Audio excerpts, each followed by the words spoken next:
আমাদের মাননীয় মুখ্যমন্ত্রী মমতা ব্যানার্জিকে বলছি যে আমরা কেরালায় আছি প্রবাসে, আজকে আমরা বাড়ি যাচ্ছি। আপনি কি ভাবছেন যে এত কষ্ট করি এত ভিড়ের ভিতরে যাই আপনাকে আমরা ভোট দিব? এত কষ্ট করে আপনাকে ভোট দিব? এই যে কেউ যাইতে পারবে ট্রেনে, কেউ যাইতে পারবে না, তাহলে আপনি একটা মুখ্যমন্ত্রী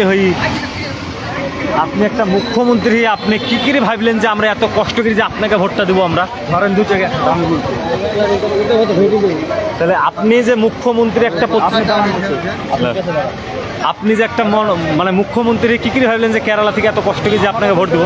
ভাই মমতা দিদি দেখছো, এটা কেরালা প্রবাস, একটা হতে হবে না। বিজেপি আমাদেরকে মাইরি ফেলছে, যখন বিজেপিকে দিব ভোট, একবারে মেরে দেবো আমরা ভোট দিই। টেনশন করো না মমতা ব্যানার্জি, তুমি ভাইবো না যে আমরা এত কষ্ট করে বিদেশ থেকে যে তোমাকে আমরা ভোট দেবো না। এবার আর মমতাকে ভোট দিছি আর মমতাকে ভোট দিছি নি ভাই, খুব মমতাকে ভোট দিয়েছি, মমতা দিয়ে খুব তাকিয়েছি, আর দিছি নি। দর্শক শুনলেন, কেরালা মানে যারা ভিন রাজ্যে আছেন পরিযায়ী শ্রমিক, তারা অনেকে ফিরছেন বা ফেরার চেষ্টা করছেন ভোটকে সামনে রেখে। তো আসার পথে অনেকে ভিডিও করছেন, ভিডিও করে ছাড়ছেন এবং অনেকে তো বলেই দিচ্ছেন যে আর মমতাকে ভোট না। এই যে কষ্ট করে আমরা যাচ্ছি মমতাকে ভোট দেওয়ার জন্য, আর মমতাকে ভোট না বলেই দিচ্ছেন। আমি গতকালকে একটা ভিডিও করেছি, ট্রেনের ভিতর থেকে একটা ভিডিও এসছিল, তারাও ফিরছেন, তারাও বলছেন যে ফিরছি কিন্তু মমতাকে ভোট দেওয়ার জন্য না, মমতাকে হটানোর জন্য ফিরছি। তো এইসব ভিডিও আসছে, তবে অনেকেই ফিরছেন, কিন্তু সবাই যে ভিডিও করছেন তা না, প্রচুর মানুষ ফিরছেন, ফেরার চেষ্টা করছেন, কিন্তু সংখ্যাটা এতটাই, ট্রেন তো ততটা নেই, মানে সেই সংখ্যক ট্রেন তো একসঙ্গে সবাই ফিরতে চাইছেন সম্ভবও না বিরাট সংখ্যক ট্রেন দিয়ে। তবুও ট্রেনের একটা পরিষেবা বাড়ানো হয়েছে, রেল মিনিস্টার বাড়িয়েছেন, কিন্তু যে সংখ্যক বাইরে আছেন পরিযায়ী, এ তো সব ট্রেন চালিয়ে দিলেও তো এত লোককে ফেরানো যাবে না। এত সংখ্যক বাইরে আছেন এই বাংলা থেকে পরিযায়ী শ্রমিক হিসেবে, কাজ তো এখানে কিছু নেই, সব বাইরে গিয়ে সংসার চালাতে হয়।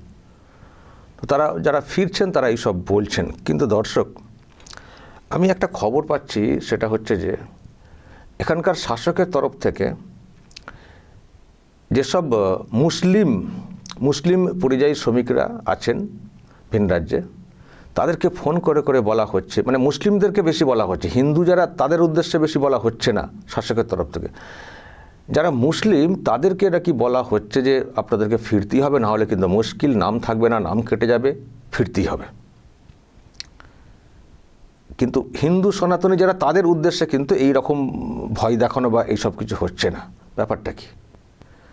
তার মানে দর্শক, এটাই ব্যাপার যে সনাতনী হিন্দুদেরকে ডাকা মানে সে তো বিরুদ্ধে ভোট চলে যাবে।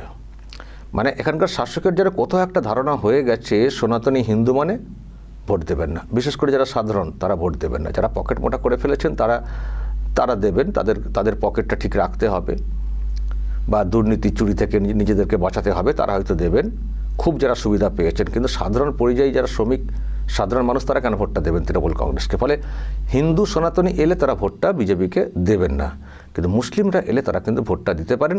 এমনিতেই ভয় ধরানো আছে, আরও এলে ব্রেনটাকে ওয়াশ করব, ধরাবো, ফলে আমাদের ভোটটা বাড়বে। তো সেই জন্যই দর্শক, আমার কথা ধারণা আর কি, যে হতে পারে যে সেই জন্যেই এই মুসলিম যারা আছেন পরিযায়ী, তাদেরকে বেশি করে চাপ দেওয়া হচ্ছে যে ফিরতেই হবে, ভোটে ফিরতেই হবে। আমি দর্শক এই খবরটা একটা অন্য সূত্রে পেয়েছি, কিন্তু আমি একটু কনফার্ম করব, নিশ্চিত করব সত্যিই এরকম হচ্ছে কিনা। যারা পরিযায়ী শ্রমিকদেরকে নিয়ে কাজ করেন, একজন দুজন না, যারা অনেক শ্রমিক নিয়ে কাজ করেন, তাদের কাছে নিশ্চয়ই খবরটা থাকবে। তো আমি দর্শক এই মুহূর্তে সরাসরি চেন্নাইয়ে যাব, জুয়েলারি ব্যবসার সঙ্গে যুক্ত এবং খুবই পরিচিত মুখ এস আলম, তাকে আমি অনলাইনে নেওয়ার চেষ্টা করছি একটু কনফার্ম হওয়ার জন্য। হ্যাঁ, পেয়েছি। এস আলম, আপনাকে স্বাগত জানাই আরামবাগ টিভিতে। আপনি তো চেন্নাই আছেন, ভোট তো সামনে চলে এসছে। আগে আপনি আমাকে একটু নিশ্চিত করুন, আমি যে খবরটা পাচ্ছি এটা কি সত্যিই ঠিক? মুসলিম যারা আছেন, যারা আপনাদের যারা কাজকর্ম করেন, তাদেরকে বেশি করে কি চাপ দেওয়া হচ্ছে বাড়ি ফেরার জন্য? নমস্কার শফিকুল দা।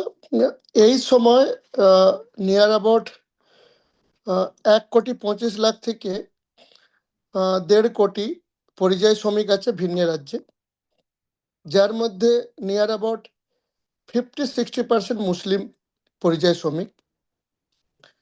আমি যেহেতু অল ইন্ডিয়া যত বাঙালি স্বর্ণকার আছে, যত সংগঠন আছে, তাদের সঙ্গে আমি কানেক্টেড আছি এবং আমার কোম্পানিতেই প্রচুর লোক কাজ করে। তো বিগত কদিন ধরেই আমার কাছে একাধিক ফোন এবং মেসেজ আসছে, যেটা একটা জিনিসই বলা হচ্ছে যে মুসলিম যারা পশ্চিমবঙ্গ থেকে বিলং করে তাদেরকে বাড়িতে যেয়ে লোকাল তৃণমূলের যারা লিডার কিংবা লোকাল যারা তৃণমূলের পঞ্চায়েত সদস্য কিংবা পঞ্চায়েত প্রধান, তারা ক্লিয়ার বলছে যে তোমাদের এসআইআর এর নাম কাটা হয়ে গিয়েছিল, তোমাদের নাম ছিল, তোমাদের নামটা আমরা রেখেছি কিংবা তোমাদের নামটা আমরা রাখার ব্যবস্থা করেছি, কিন্তু তোমরা যদি ভোট দিতে না আসো তাহলে তোমাদের ভোটার লিস্টে নাম কাটা হয়ে যাবে এবং পরে তোমাদেরকে ডিটেনশন ক্যাম্পে পাঠানো হবে কিংবা পাঠিয়ে দিবে। সেজন্যে অন্য বছর তোমরা ভোট দিতে আসো না আসো, বছর ভোট দিতে তোমাদেরকে আসতেই হবে। তার মানে আপনি নিশ্চিত করছেন যে, যেটা আমি বলছিলাম যে আমার কাছে যে খবরটা এসছে যে মুসলিমদেরকে টার্গেট করা হচ্ছে, তাদেরকে আসতে বলা হচ্ছে, তার মানে এই খবরটা নিশ্চিত একেবারে, তাই তো? 100%।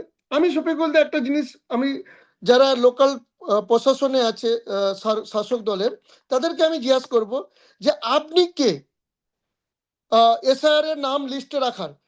এটা তো আপনার আপনার ক্রাইটেরিয়ার মধ্যে আসেই না। আপনি এই মিথ্যা কথাটা কেন বলছেন, প্রথম কথা। আর দ্বিতীয়, আপনি কে যে নাম কেটে দিবেন?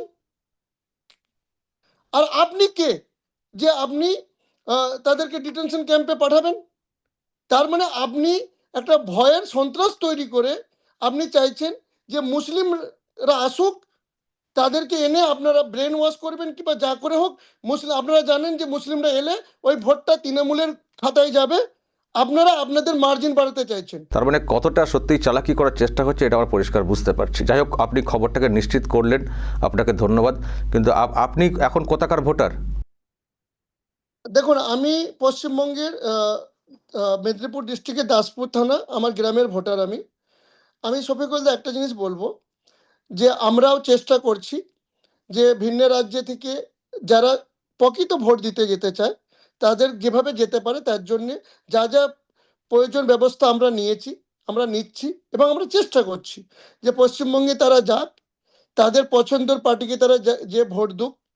তারা যে আজকে ভিন্ন রাজ্যে পড়ে আছে, বাবা মা, বউ ছেলে, আত্মীয় স্বজন, পাড়া প্রতিবেশী পরিজনকে ছেড়ে যে পড়ে আছে, তারা যে কষ্টতে আছে, সেই কষ্টটা তারা জানে।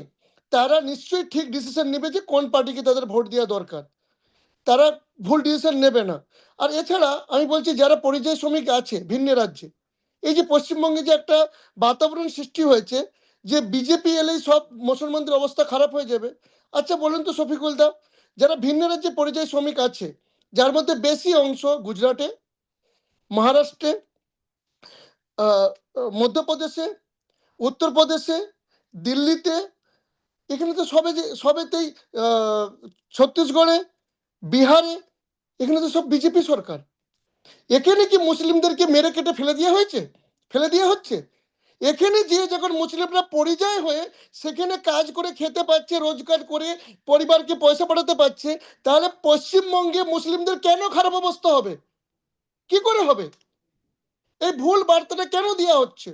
স্রেফ নিজের স্বার্থ সিদ্ধি করার জন্যে, যে আমাদের একটা সব টার্গেট মুসলিমদেরকে ভালো করে আমরা বোকা বানাতে পারবো, মুসলিমদের ভোটটা নিয়ে ওদের উন্নয়নের দরকার নেই, খালি ওদেরকে ভয়ে জুজু দেখিয়ে ওদের ভোটটা আমরা নিয়ে নেব, এই সব টার্গেট করে মুসলিমদেরকে বোকা বানানো, এটা কি ঠিক? নৈতিকতা দিক দিয়ে ঠিক নয়। আচ্ছা, এই যে আপনি তো 1.5 কোটি একটা হিসেব দিচ্ছেন, উনি তো এই সংখ্যা স্বীকার করেন না, উনি উল্টে বলেন আমার রাজ্যে 1.5 কোটি মানুষ কাজ করেন পরিযায়ী শ্রমিক, আমি জানি না কোথায় তারা কাজ করেন। আর এর মধ্যে আরেকটা ঘোষণা উনি করেছিলেন যে ফিরে আসুন, মাসে 5,000 টাকা করে দেব। তো উনি নাকি 32 লক্ষ পরিযায়ী শ্রমিকের অ্যাকাউন্টে মাসে 5,000 করে দিচ্ছেন।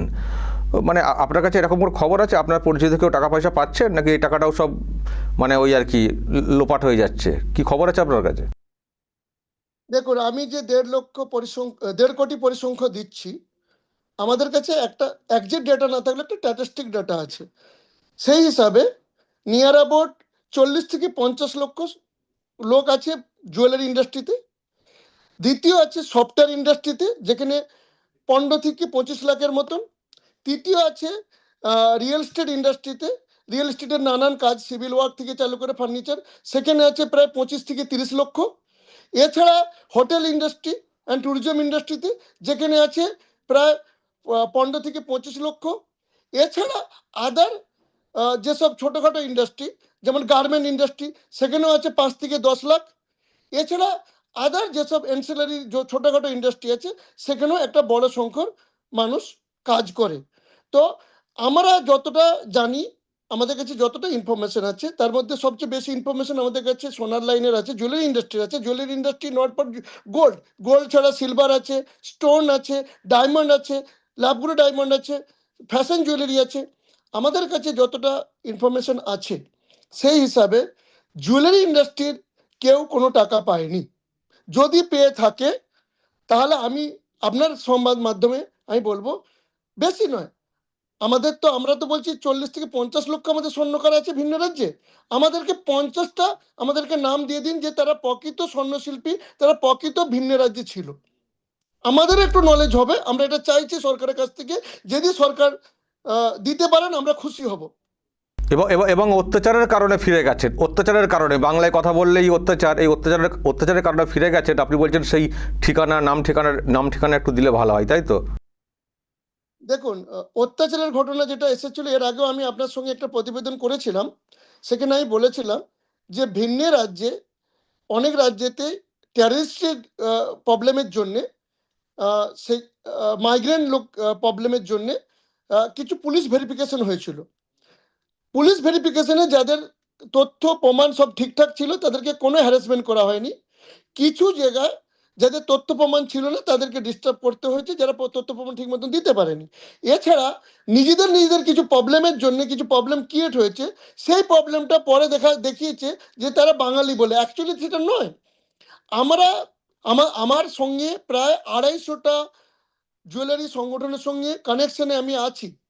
আমাদের কাছে এরকম কোনো ইনফরমেশন নেই যে কোনো বাঙালিকে ভিন্ন রাজ্যে, তারা শুধু বাঙালি বলে, তাদেরকে বাংলা ভাষায় কথা বলে বলে তাদেরকে মারধর করা হয়েছে, তাদেরকে হ্যারাসমেন্ট করা হয়েছে, তাদেরকে কোনোভাবে কোনো রকম ডিস্টার্ব করা হয়েছে। ওকে, বুঝতে পেরেছি, অসংখ্য ধন্যবাদ। আমি সেটা জানতে চাই, আরেকটা যেটা জানতে চাই যে আপনি তো এখানকার ভোটার, আপনি কি আসছেন ভোট দিতে?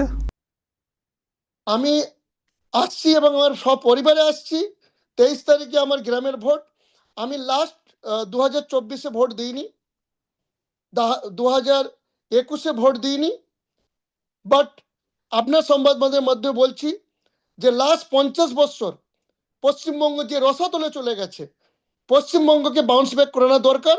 এইবার আমার ভোটটা হবে পরিবর্তনের জন্যে। সে পরিবর্তন কারা করতে পারবে, যারা পশ্চিমবঙ্গের উন্নয়ন করতে পারবে, আমি মুসলমান হয়ে বলছি, আমি তাকেই ভোট দেবো। আমি কোনো জাত ধর্ম দেখে ভোট দেবো না।